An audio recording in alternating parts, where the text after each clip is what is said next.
Through really careful assessment, so that we're not just relying on what we hear, but we're relying on what we see, we're relying on signs and indicators, we're relying on behaviors that we see, that we're remembering, or going back to our foundational understanding of intimate partner violence, of family violence, that it occurs in the context of power and control, and it often occurs cyclically.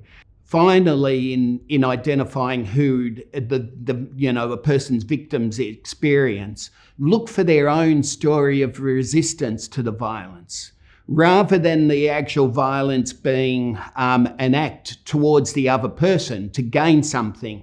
It is about that something around their own resistance and the survival or protecting something else, which is how they responded and what they did as a result of that domestic family violence.